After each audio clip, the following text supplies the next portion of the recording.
Ben oui, premièrement, merci Alexandre pour l'invitation. Ça me fait plaisir d'être là. Mon nom est Anne-Catherine Damour. Je suis la directrice régionale de la capitale nationale chez Evol.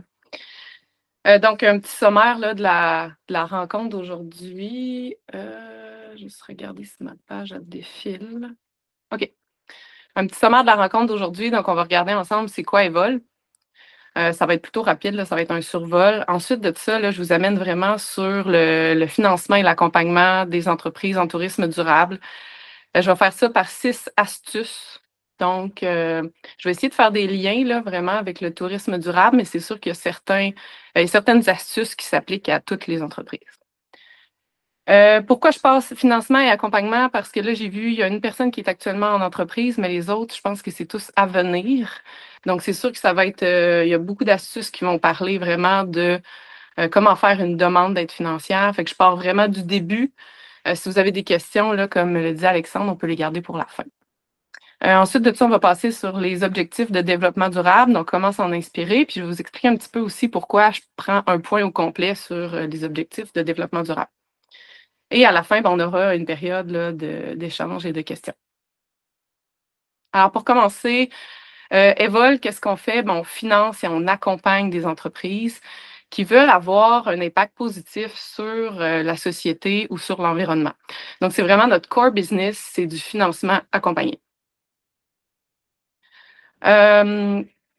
Donc, un des critères d'admissibilité, c'est vraiment d'avoir envie, en tout cas d'avoir de l'intérêt là, de générer un impact qui est positif sur l'environnement ou sur la communauté.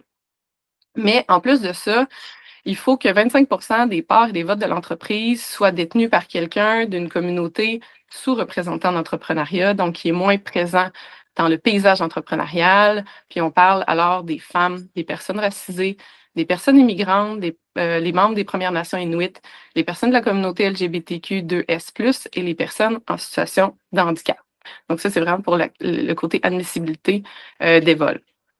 Chez Vol, on fait vraiment des prêts conventionnels. Donc, vous devez les rembourser. C'est des paiements qui se font à chaque mois, puis il y a un taux d'intérêt. Donc, ce n'est pas une subvention, c'est vraiment un prêt à rembourser. Par exemple, pour les démarrages, on peut faire des prêts de 20 à 75 000. Et là, vous vous dites, OK, ben moi, mon projet, mettons, j'ai besoin de 300 000. Là. Mais souvent, c'est monnaie courante là, dans les prêts commerciaux qu'on va être plusieurs acteurs de financement pour venir compléter un financement. Fait que, par exemple, actuellement, je travaille avec une institution financière puis un autre développeur économique. Puis ensemble, on va faire un montage de 2 millions. Fait que c'est vraiment monnaie courante. Si jamais vous commencez à faire des demandes demandes d'aide financière, puis vous voyez qu'on vous propose d'inclure des partenaires financiers, faites-vous-en pas, c'est quelque chose qui est quand même monnaie courante. Dans les documents à fournir, là, vous allez avoir un plan d'affaires et des prévisions financières. Si, en termes de prévisions financières, là, je vous parle, puis vous ne savez pas trop c'est quoi, c'est pas grave, on va revenir plus tard. Là. Fait que faites-vous-en pas avec ça, je vais revenir là-dessus. Pour tout ce qui est croissance, relève et acquisition. Donc là, tantôt, j'avais juste une main levée sur qui ici avait déjà une entreprise. Donc, c'est vraiment si vous avez un projet à venir qui va faire croître votre entreprise ou encore si vous voulez racheter une entreprise, bien là, nos prêts conventionnels vont jusqu'à 450 000. Encore une fois, ça va prendre un plan d'affaires, des prévisions financières, mais aussi les états, l'historique financier de l'entreprise. Donc là, ça, c'est la partie financière, mais comme je vous disais tantôt, on fait vraiment du financement accompagné chez Vol. Donc là, je suis rendue à la période de l'accompagnement. On fournit un accompagnement qui est personnalisé, puis c'est une fois que l'entreprise est financée chez Vol, mais elle va avoir le droit à l'accompagnement personnalisé sur toute la durée de remboursement de son prêt. Fait que, par exemple, si votre prêt, vous avez 5 ans pour le rembourser, bien, vous aurez l'accompagnement personnalisé sur 5 ans. Comment on fait ça, l'accompagnement personnalisé? On commence avec un diagnostic des compétences entrepreneuriales. Ça, c'est un formulaire que l'entrepreneur va pouvoir compléter. Et dans ce formulaire-là, on va voir un petit peu après les forces, les faiblesses de l'entrepreneur. Puis on va pouvoir faire un plan ensuite ensemble sur comment on continue les choses pour que vous ayez toutes les chances de votre côté. Par exemple, récemment, j'ai une entrepreneur qui était employée dans une usine, puis elle a racheté l'usine. C'est déjà elle qui faisait la gestion du personnel. Fait qu'au niveau RH, ça va. C'est déjà elle qui faisait la comptabilité. Elle est ingénieure, donc elle connaît tout ce qui va avec le domaine qu'elle a racheté. Fait que ça va. Le côté qu'on a vu qui était un petit peu moins, ou que la personne avait besoin de soutien, c'est par exemple le développement des affaires, le marketing, les réseaux sociaux. Fait que là, à ce moment-là, je l'ai dirigé vers notre brigade conseil. Ça, c'est vraiment un bel outil des vols. La brigade conseil, là, c'est des experts de partout au Québec. C'est pas des employés vols, c'est vraiment c'est des gens qui donnent du temps, là, c'est des bénévoles.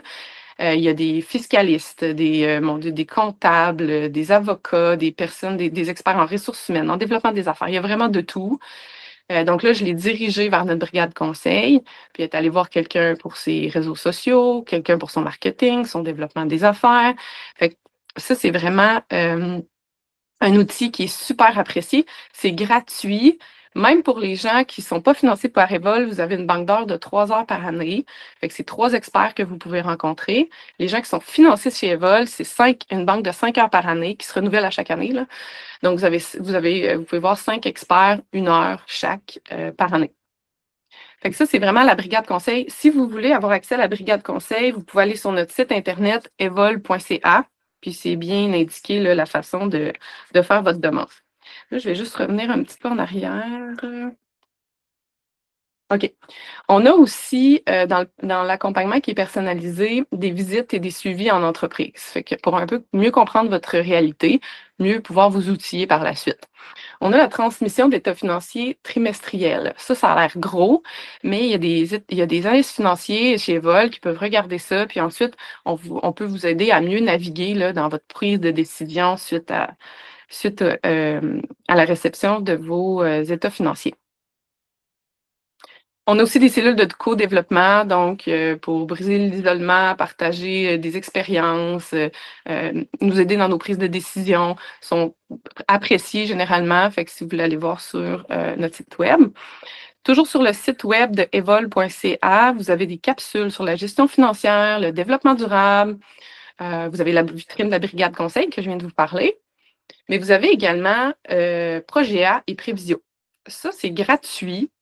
C'est pour faire votre plan d'affaires puis vos prévisions financières. Fait que là, je pense que vous êtes beaucoup là, à avoir un projet d'affaires qui s'en vient. Fait que vous allez probablement avoir besoin de faire des prévisions d'affaires et des prévisions financières et un plan d'affaires. Vous pouvez aller sur le site web. C'est des liens que c'est gratuit, là. Puis commencez déjà à jouer avec les chiffres dans Prévisio, à jouer avec un peu les mots dans Projet A. Commencez à regarder ça. Ça peut vous aider. C'est gratuit si vous avez besoin d'aide par la suite. Exemple, vous arrivez, vous dites, bon, mais je ne suis pas encore certaine de mes prévisions financières. Chez Vol, on offre du soutien là, gratuitement pour terminer vos prévisions ou vos plans d'affaires. Pour mettre à bien toutes ces choses-là que je vous ai présentées, on a plusieurs partenaires que vous voyez à l'écran actuellement. Fait que ça, c'était pour la partie Evol. Maintenant, on s'en va vraiment sur la partie les 6 astuces pour vous propulser grâce au financement et à l'accompagnement. Fait que comme je vous ai dit, je vous ai sorti ça en 6 astuces, là, mais c'est vraiment pour mieux vous préparer à la demande d'aide financière, mais aussi comment profiter de l'accompagnement pour propulser votre entreprise. L'astuce numéro 1, ça va être de bien évaluer ses besoins en financement. Euh, Parce que là, on se dit, bon, de combien j'ai besoin? Il y a des choses qui sont faciles à savoir de combien je vais avoir besoin. Exemple, vous achetez un bâtiment. Si le bâtiment est 600 000, vous avez besoin de 600 000. Il y a des choses qui sont un petit peu plus floues, comme par exemple, comment je vais faire pour payer mes premiers mois de loyer, des employés, mon inventaire, ces choses-là. Bien, le budget de caisse, là, ça va être votre meilleur ami. Puis ça, vous allez avoir à le faire dans vos prévisions financières de toute façon. Donc, vous entrez les ventes que vous prévoyez, les dépenses que vous prévoyez, puis à la fin, là, vous allez voir la variation de liquidité qui est qui reste, OK? Exemple, si la personne me demande 50 000, puis là, on fait le budget de caisse ensemble, puis on voit qu'au bout de 3-4 mois, là, oups, il y a un petit creux, là, il y a un moins 10 000. Là. Bien là, on peut se dire, bien, on va demander un petit peu plus à l'avance, fait qu'on va être prêt, on va pouvoir passer à travers le temps jusqu'au moment où l'entreprise va devenir indépendante, là, puis qu'elle va pouvoir subvenir à ses besoins. Euh, Au niveau accompagnement, si le budget de caisse, là, c'est vraiment le meilleur outil. Moi, demain matin, je me lance en affaires, c'est sûr et certain. Mon secret le mieux gardé, c'est mon budget de caisse. Le budget de caisse, ça peut vous aider si vous êtes entrepreneur actuellement, à mieux dormir la nuit même. Parce que, surtout en tourisme, parce que c'est vraiment rare que le mois de juillet va être comme le mois d'avril, on s'entend. Il y a beaucoup de variations dans les revenus, dans les dépenses, dans le domaine touristique. Fait qu'en utilisant votre budget de caisse, là, vous pouvez le faire sur plusieurs mois, puis vous allez voir la variation de vos liquidités. Vous allez voir, est-ce qu'il me manque un petit peu de liquidité à un certain moment? Ou si, là, exemple, au mois d'avril, vous le savez, là, vous dites tout le temps, je vais être capable de payer mes employés ces temps-ci. C'est du stress qui est pas nécessaire. Le budget de caisse peut vraiment vous aider là, à venir pallier ça. Si vous avez besoin de quelqu'un pour vous aider à le faire, il y a énormément de gens dans l'écosystème qui peuvent vous aider.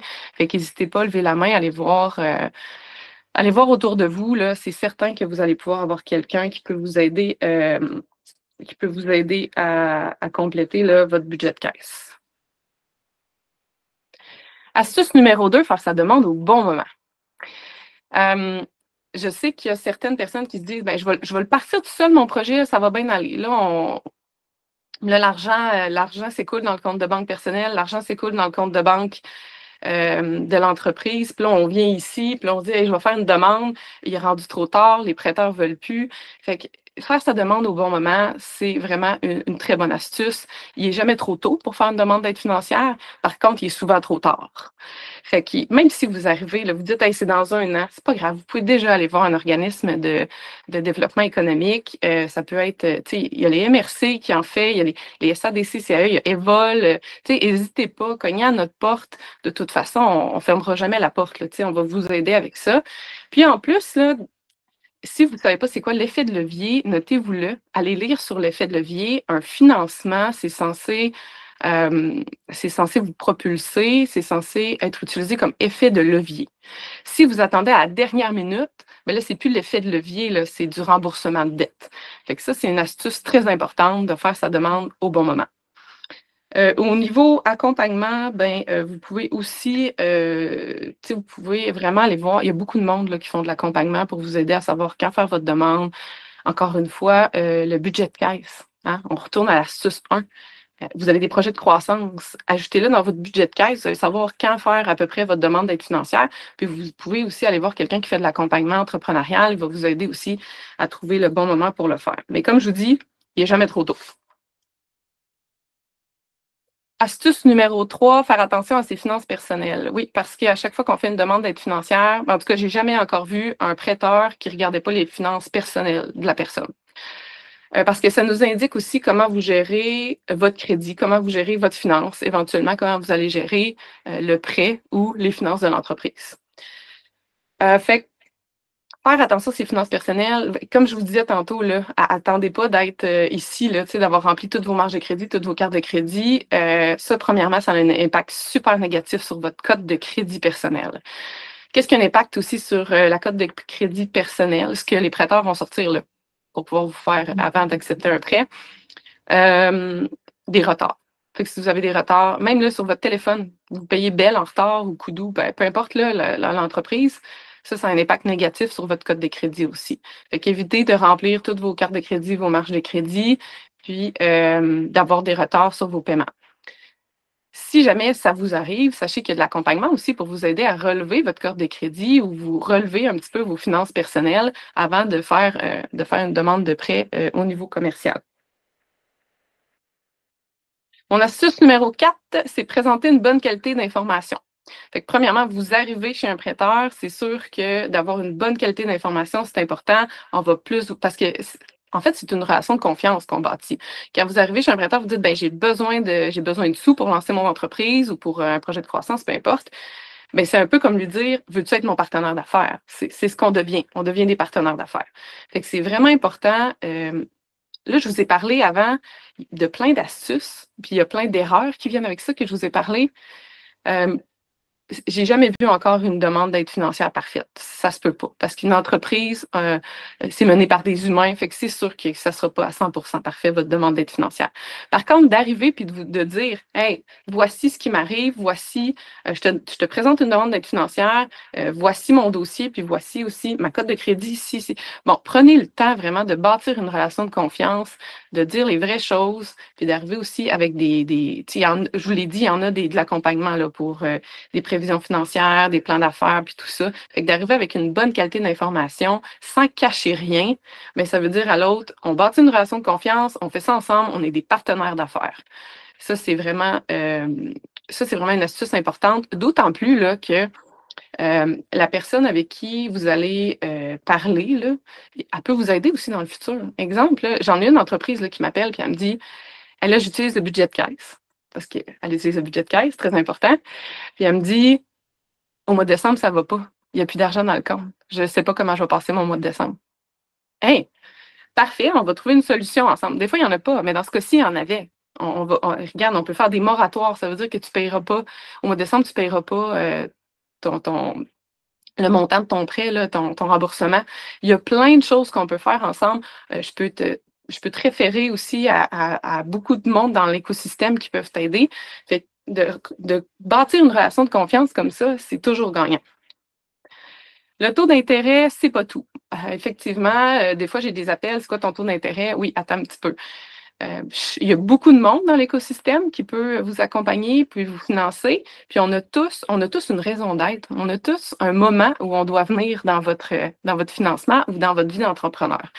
Fait que c'est qui le meilleur partenaire pour vous, au-delà du taux d'intérêt? Est-ce que vous avez besoin d'un moratoire? Il y a des gens qui offrent des moratoires plus longs, plus courts. Il y en a qui n'en offrent pas. Est-ce que vous avez besoin d'accompagnement? Par exemple, nos collègues de Futurpreneurs, ils offrent du mentorat. Nous, on offre de l'accompagnement. Je sais qu'il y a beaucoup, beaucoup de ressources là, qui vont offrir de l'accompagnement aussi. Les institutions financières, ils ont des fonds spécialisés aussi. Regardez ça. Des institutions financières qui ont des fonds pour les femmes, des fonds pour... bon, il y a beaucoup de choses dans l'écosystème. Prenez le temps de valider c'est qui mon meilleur partenaire d'affaires. Parce que c'est vraiment ça que vous vous apprêtez à faire, avoir un partenaire d'affaires quand vous demandez une demande d'aide financière. Puis au niveau de l'accompagnement aussi, hein, il y a vous allez voir, là, il y a des incubateurs, puis tout ça, prenez le temps de valider c'est qui le meilleur partenaire pour moi.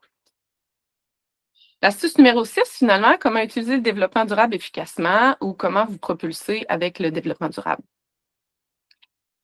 Le développement durable, là, je ne sais pas vos connaissances, fait que je vais partir de zéro, OK? Ça se peut qu'il y en a qui ont déjà ces connaissances-là, mais je vais vraiment partir de zéro. Le développement durable, c'est 3 choses, OK? C'est évidemment l'environnement, mais il y a aussi le côté social, puis il y a aussi le côté économique. OK? Donc, le développement durable, c'est pas juste environnemental, c'est social et c'est aussi économique. On peut même dire rentable. Puis là, quand je vous parle de rentable, par exemple, nous, chez Evol, puis il y a d'autres partenaires financiers qui sont comme ça aussi, ça vaut, je reviens sur le taux d'intérêt, c'est pas tout, là. Il y en a beaucoup que maintenant, là, plus que vous avez d'initiatives en développement durable, plus que votre taux d'intérêt va être bas. Fait que posez des questions, regardez ça. Je sais que les institutions financières, ça s'en vient, on se croise dans ces événements puis tout ça, puis ils me disent, ça s'en vient, là, le développement durable, ça va avoir un impact maintenant sur le taux d'intérêt. Les développeurs économiques, il y en a qui en ont déjà des grilles en place. Nous, on en a une grille en place, ça peut diminuer votre taux d'intérêt quand vous avez des initiatives en développement durable. Fait que ça mène au point les ODD, comment s'en inspirer. Fait qu'il y a 17 objectifs de développement durable de l'ONU. Ça a été créé en 2015. L'historique est vraiment bien, là, si vous connaissez. Je ne m'attarderai pas trop à ça, mais si vous êtes curieux de savoir d'où ça vient, ou peut-être que vous les connaissez déjà, là, mais allez faire un tour, allez voir c'est quoi les 17 objectifs de développement durable de l'ONU, puis c'est quoi l'historique.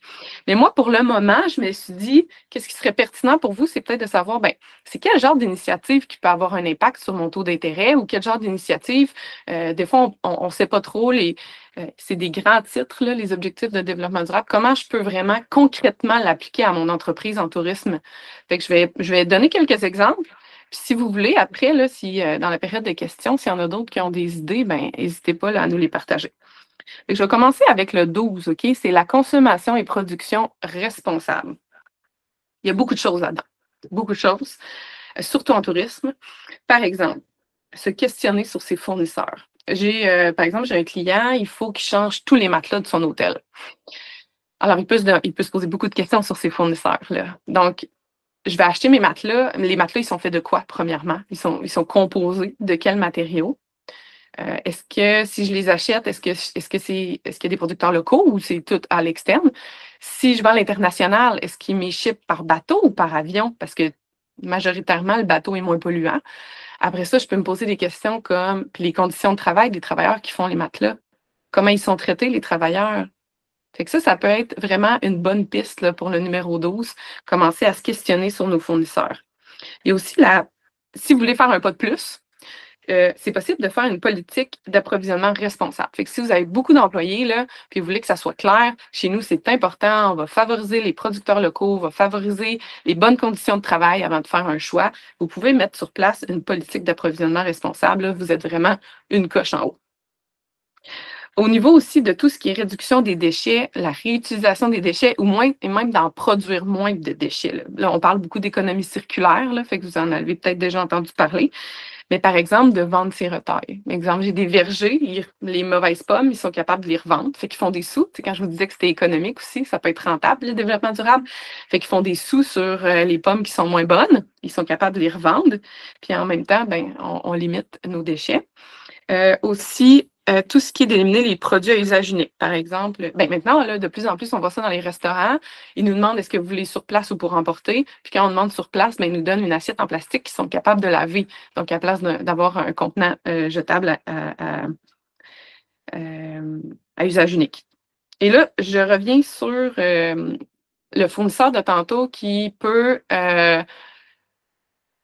le fournisseur qui peut, par bateau ou par avion, là, nous livrer. Ça, c'est plutôt dans l'ODD 13, par exemple. Là. Je ne veux juste pas vous mettre sur une mauvaise piste, là, mais c'est pour les GES. Tout ce qui est GES, là, ça va être dans l'objectif de développement durable numéro 13. Si on s'en va sur le 11, je vous donne un bel exemple d'un client que j'ai. C'est un client qui provient d'une communauté qui est un peu plus défavorisée. Puis il se disait, moi, j'ai envie là, de redonner à ma communauté. J'ai grandi là. Mon quartier est rendu un peu plus défavorisé. Il est laissé à l'abandon. Tout est en béton. Fait qu'il a acheté un grand terrain avec un immeuble qui était laissé à l'abandon. On s'attend. Il a reverdi complètement ce grand terrain-là. Il a mis des arbustes, il a mis des grands arbres, il a mis des jardins. Puis il a même mis un parc pour la communauté. Fait que les enfants peuvent aller jouer sur cette partie de terrain-là. Puis on s'entend, lui, il a rebâti un immeuble, il fait ses opérations dans son immeuble, puis il y avait un local à louer, bien, il a favorisé que ça soit loué à une garderie parce qu'il sait que dans sa communauté, il manque énormément de garderies. Fait que c'est un peu une façon de redonner à sa communauté. Par la suite, on peut aller sur l'ODD 10, là, l'ODD 10, là, c'est les inégalités réduites. Fait qu'on parle ici de tout ce qui est de la diversité. Fait que juste la diversité dans vos équipes. Est-ce que vous avez une équipe qui est diversifiée? Parce qu'on sait que maintenant, là, on sait diversité égale performance. Fait que vous pouvez même vous mettre des objectifs, fait que ça peut être intéressant. On peut aller avec l'accessibilité physique, surtout dans le domaine touristique. Maintenant, on en voit là, sur les réseaux sociaux des piscines, des spas qui mettent pour que ça soit accessible aux chaises roulantes. Là. Fait que exemple, une pente dans la piscine. Fait que là, on parle d'accessibilité physique. On peut aussi, il y a des autocollants qu'on peut mettre dans les fenêtres. Là. Tu sais, des fois, on voit ça dans les restaurants ou dans les hôtels. Il y a un petit collant qui dit ici, on est ouvert à tous. Là, on parle vraiment de diversité. Ça va être l'ODD 10. L'ODD 8, qui est le travail décent, bien, ça, c'est juste d'offrir des conditions de travail décentes. Si vous voulez aller plus loin, vous pouvez faire une politique au niveau de l'éthique ou de comment vous traitez, comment les employés sont bien dans l'entreprise. Numéro 7, par exemple, l'ODD 7, ça, c'est l'énergie propre. Ah, bien, ça, c'est bien pour le tourisme, surtout des tourismes durables, ça peut être intéressant. Moi, j'en ai beaucoup de clients actuellement qui sont en train de faire une transition énergétique. Ça veut dire qu'ils utilisaient auparavant du propane comme énergie et là, ils vont mettre, par exemple, des panneaux solaires, des turbines de rivière. Il y a toutes sortes de choses ingénieuses qui peuvent être placées, surtout pour ceux qui ont des hôtels un peu plus éloignés ou des pourvoiries, par exemple. Il y en a beaucoup actuellement qui sont en train de faire des transitions énergétiques. Ça peut être super intéressant. Puis là, on le voit, l'économie de coût ici. Tu sais, quand je vous dis que le développement durable, ça peut être rentable, mais le propane coûte pas mal plus cher. On rentre vite dans son argent là, à mettre des panneaux solaires ou des turbines de rivière, généralement. Ensuite de ça, par exemple, le numéro 5, là, qui est l'égalité entre les sexes, ben, juste de mettre sur pied une échelle salariale. Le numéro 4, qui est l'éducation de qualité, juste la formation des employés. Ça peut être une bonne façon d'y arriver. Et finalement, le numéro 2, fin zéro. Fin zéro, ça a l'air gros, là. Mais moi, j'ai un client, il a juste mis un réfrigérateur en avant de sa devanture de commerce. Puis, à chaque jour, il y a un restaurant là, dans le bâtiment. À chaque jour, il met les restes de la journée. On s'entend, c'est encore très bon, très consommable, là. Ça a été cuisiné dans la journée. Et puis, les gens en situation d'itinérance peuvent aller se chercher un repas à la fin de la journée. Fait que ça, c'est une bonne façon de répondre à l'objectif numéro 2.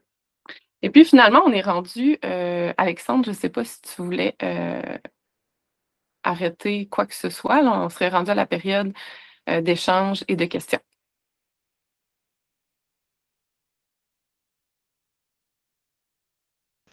Oui, donc ça sera pas très long. Je vais remettre la webcam. Donc, ben merci Anne-Catherine, c'était très instructif. On va terminer l'enregistrement ici. Merci aux participants. On va passer à la période de questions pour ceux qui sont avec nous. Donc, pour ceux qui aimeraient en savoir plus et qui ne sont pas dans les participants dans la salle virtuelle, je vous invite à visiter evol.ca pour, pour tous les événements et webinaires de Territoire Vivant. Suivez-nous sur nos réseaux sociaux ou visitez territoire-vivant.ca. Notre prochain événement dans le contexte des journées innovation ouverte, c'est le 2 octobre au centre de ski Le Relais.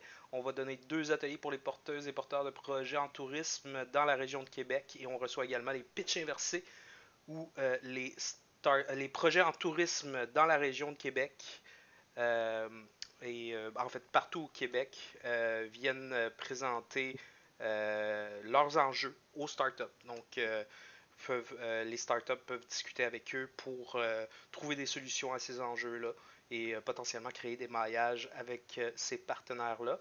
L'inscription est gratuite, le lunch est fourni ainsi que le cocktail de réseautage 5 à 7. Donc sur ce, je vous souhaite une excellente journée. On va passer à la période de questions ici.